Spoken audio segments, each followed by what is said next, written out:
Hi students, one more question అండి. Simple interest నుంచే చూద్దాము.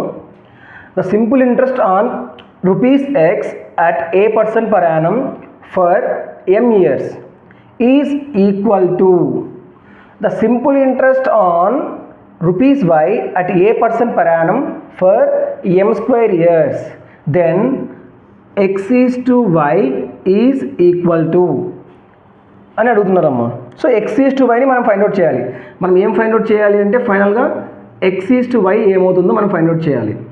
అది ఏఎం ఈజ్ టు 1 అవుతుందా, ఎం ఈజ్ టు 1 అవుతుందా, 1 ఈజ్ టు ఎం అవుతుందా, 1 ఈజ్ టు ఏఎం అవుతుందా అనేది మనం డిసైడ్ చేయాలి. సరే చూద్దామండి. ఇక్కడ మనకు 2 స్టేట్మెంట్స్ ఇచ్చారు. 2 స్టేట్మెంట్స్ ఏంటంటే ఇచ్చారంటే స్టేట్మెంట్ నెంబర్ 1 చూడండి. The simple interest on ₹x, principal ఏమో ₹x ఇచ్చారు. నెక్స్ట్ రేట్ ఆఫ్ ఇంట్రెస్ట్ ఏమి ఇచ్చారు చూడండి. ఇక్కడ ప్రిన్సిపల్ ఇచ్చాడు, ఇక్కడ రేట్ ఆఫ్ ఇంట్రెస్ట్ ఏమి ఇచ్చారు a% పర్ యానం ఇచ్చారు. Next number of years time is equal to m years అని చెప్పారమ్మా. ఇది స్టేట్మెంట్ నెంబర్ 1. ఇందులో ఈ స్టేట్మెంట్ నెంబర్ 1కి సంబంధించిన సింపుల్ ఇంట్రెస్ట్ ఏదైతే ఉందో సెకండ్ స్టేట్మెంట్కి సంబంధించిన సింపుల్ ఇంట్రెస్ట్కి ఈక్వల్ అవుతుందంట. సెకండ్ స్టేట్మెంట్లో ప్రిన్సిపల్ ఏమి ఇచ్చారు, చేంజ్ అయింది ఇక్కడ రూపీస్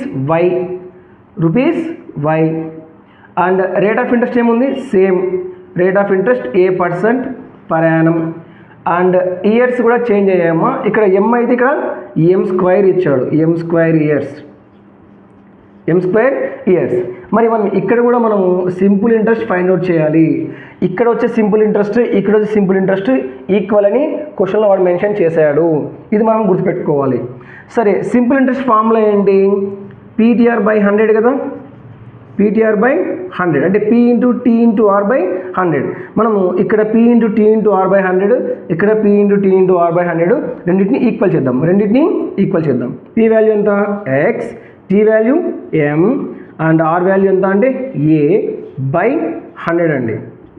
నెక్స్ట్ స్టెప్లో ఇక్కడ P value y, T value m² and R value a/100. మనకు కావాల్సింది ఏంటి, x is to y value కావాలి. ఎక్స్ ఈజ్ టు వైని మనం ఫ్రాక్షన్లో ఏం రాయొచ్చు, x/y అని రాయొచ్చు కదా. మరి ఇక్కడ ఎక్స్ న్యూమరేటర్లో ఉంది, ఇక్కడ వై న్యూమరేటర్లో ఉంది. ఈ వై ఇటు వచ్చింది అనుకోండి డినామినేటర్లోకి వస్తుంది కదా. సో మనం అన్నీ ఇంటర్చేంజ్ చేద్దామండి. చూద్దాం. ఫస్ట్ ఈ 100 యూతో ఏమవుతుంది, ఇంటూ అవుతుంది కదా. m² into a/100. ఇక్కడ ఏదైతే 100 ఉందో ఈ 100 RHSకి వెళ్ళినప్పుడు ఇక్కడ డినామినేటర్లోని 100 అవతలకి వెళ్తే న్యూమరేటర్లోకి వెళ్తుంది. ఓకేనా, నేను ఇక్కడ ఇంటూ 100 వేసేసుకుంటున్నా. నెక్స్ట్ LHSలోని న్యూమరేటర్లోని m అండ్ a ఇంటూ అవుతున్నవి ఇవి RHSలోకి వెళ్తే డినామినేటర్లోకి వెళ్తాయమ్మ.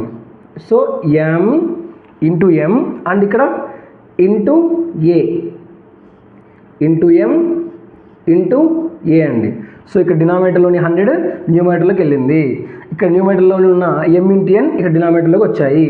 మరి ఇక్కడ న్యూమరేటర్లోని y LHSలో డినామినేటర్లోకి వస్తుంది, LHSలో న్యూమరేటర్లోని x అక్కడే ఉంటుంది. సో మన కండిషన్ ప్రకారము x/y మనం తీసుకొచ్చుకున్నాం కదా. ఎస్. నెక్స్ట్ చూడండి, 100 1s are 100 1s are a 1s are cancel. m² అంటే అర్థం ఏంటి, m² అంటే m ఇంటూ m కదమ్మా. మరి m ఇంటూ m/m అన్నప్పుడు m 1s are క్యాన్సిల్ అవుతుంది. అంటే mకి స్క్వేర్ క్యాన్సిల్ అయిపోతుంది.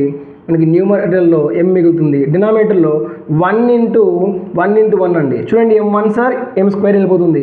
1 ఇంటూ 1 వస్తుంది. x/y is equal to m/1. Then x is to y is equal to m/1. m/1 ఎక్కడ ఉంది ఆప్షన్స్లో, ఇది మనకి ఆప్షన్. అంటే మీరు రిమైనింగ్ 3 మనకి ఆప్షన్స్ ఉన్నప్పటికీ ఆన్సర్ కావవి. సో మన ఆన్సర్ ఏంటి, m/1. సరే చూడండి అమ్మ, మళ్ళీ ప్రాబ్లం ఒకసారి వెరిఫై చేయండి, మీకు ఈజీగా అర్థమవుతుంది. ఇప్పటివరకు మనము లాస్ట్ క్లాస్లో సేమ్ ఇదే ప్యాటర్న్లోని చెప్పుకున్నాము క్వశ్చన్ని. బట్ అది వాల్యూస్ ఇచ్చారు, నెంబర్స్ ఉన్నాయి అందులో. బట్ ఇక్కడ వేరియబుల్స్ ఉన్నాయి. స్టూడెంట్స్ వేరియబుల్స్ చూడగానే ఈ ప్రాబ్లమ్ని స్కిప్ చేస్తున్నారు.